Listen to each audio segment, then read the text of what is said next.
Viva Voz, com Vera Magalhães.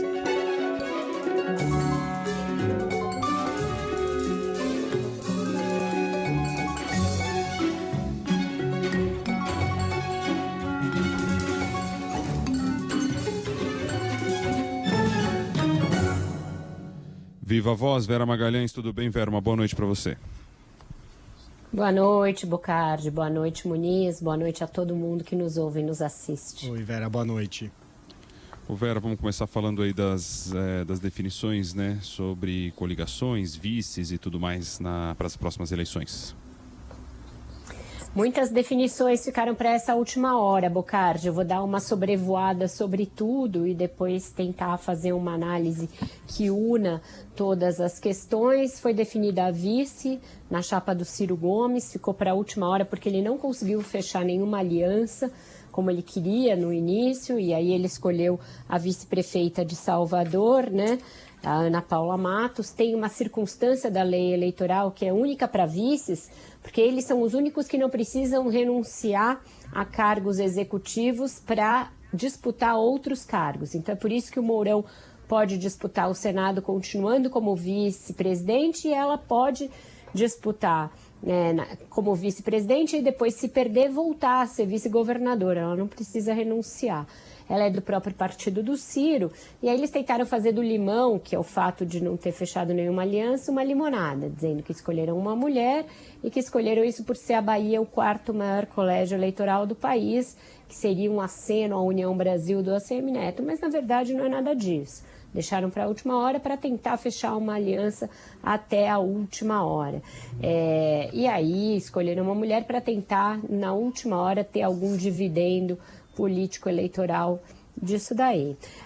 Também no PROS, uma indefinição muito grande de última hora, um vai e vem na Justiça. O STJ restabeleceu a direção anterior do partido e agora o ministro Lewandowski, no TSE, deu uma liminar restabelecendo a direção lulista do partido, Eurípides Júnior. Então, com isso, por enquanto, prevalece o entendimento de que o partido não vai lançar candidato a presidente e vai apoiar o ex-presidente Lula. Mas isso ainda vai passar no pleno do Supremo, e tanto o Pablo Marçal, que era o pré-candidato do PROS, pré-candidato não, ele chegou a ser aprovado em convenção, quanto a direção que foi retirada, que foi destituída, devem também recorrer. Então a gente ainda vai ver alguns desdobramentos dessa história.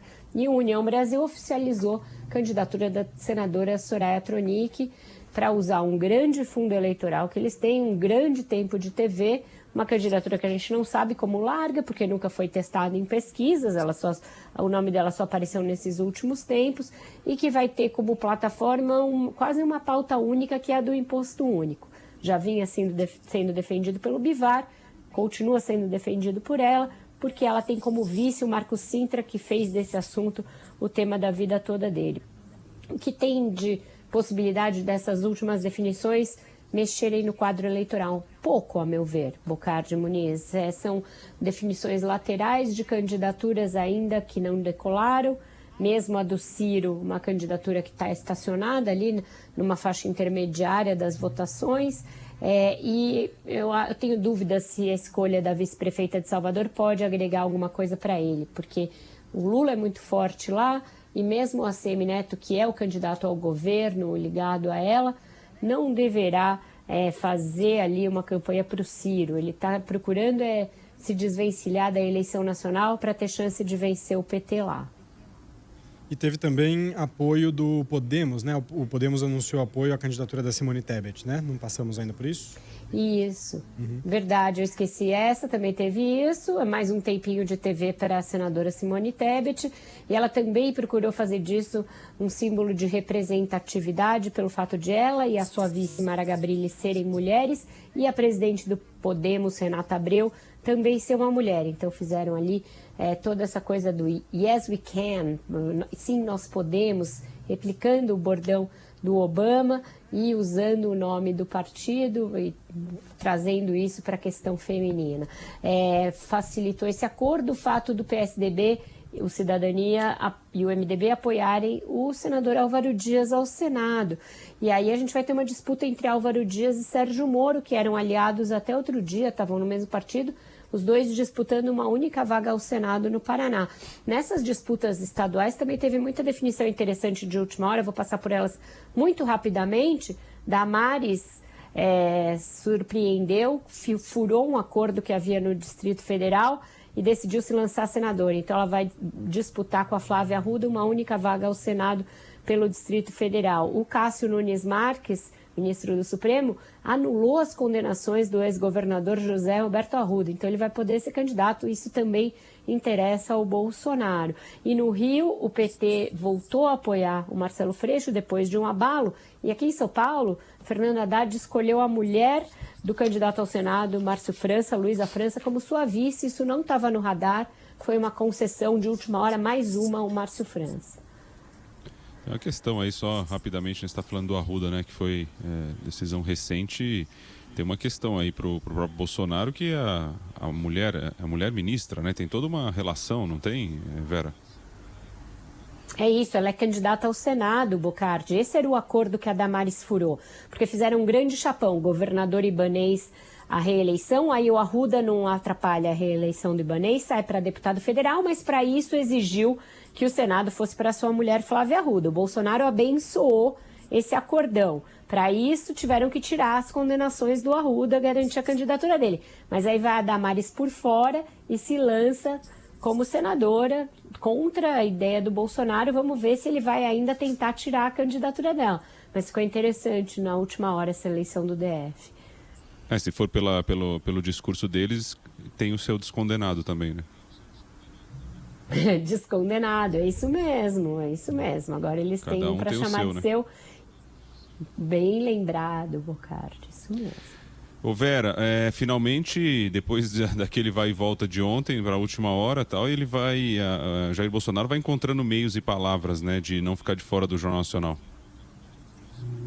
Vai ao Jornal Nacional, tinha pedido para ir para ser entrevistado no Alvorada, mas desde 2014 o Jornal Nacional não acata mais esse pedido de presidentes.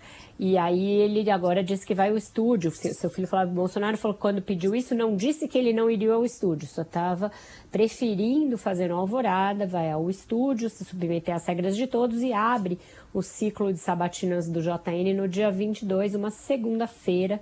Todo mundo vai assistir, porque acho que vai ser algo muito importante, significativo, e ver como vai ser essa relação que tem sido muito turbulenta dele com a imprensa em geral. Bolsonaro também fez uns acenos aos empresários e aos banqueiros, depois de passar semanas criticando os banqueiros, dizendo que eles eram contra o PIX e que por isso assinaram um manifesto.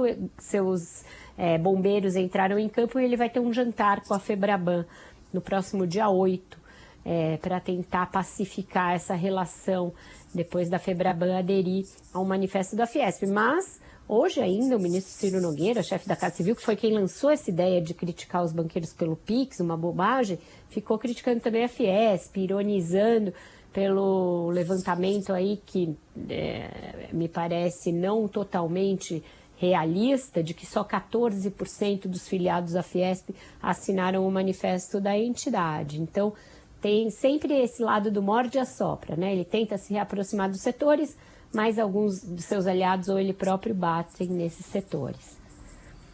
Rapidinho para a gente finalizar, que hoje é aquele dia com o tempo mais curto, o FHC assinou o manifesto, né? E teve também essa informação até que a gente falou há pouco no Repórter CBN, Barroso reagindo àquelas críticas por ter chamado as Forças Armadas para acompanhar o processo eleitoral, né? Isso, dentro desse mesmo tema da democracia, né, Muniz? O FHC é o segundo ex-presidente a assinar um manifesto pela democracia da USP, a Dilma já tinha assinado, acredito que o Michel Temer também vai assinar, ele assinou um outro da Academia Paulista de Letras, mas acho que vai assinar esse também.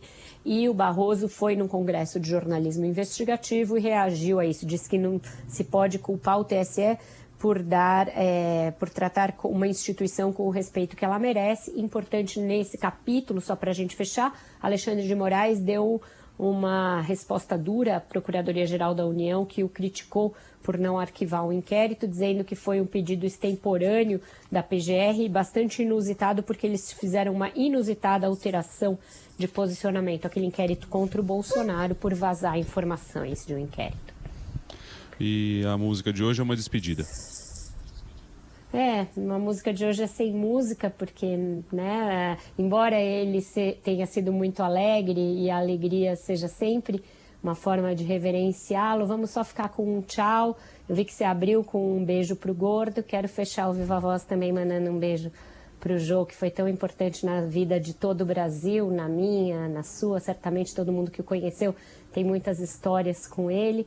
Muito importante para o jornalismo político também ao lançar As Meninas do Jô. Eu falei mais cedo, meu comentário tá lá, só queria deixar um beijão para ele, para a família, para Flavinha, para todo mundo. Valeu, Vera Magalhães. Obrigado, Viva Voz. Uma boa noite, um bom final de semana, viu? Para vocês também. Até segunda-feira. Até, Vera. Boa noite. O meu eterno beijo do Gordo.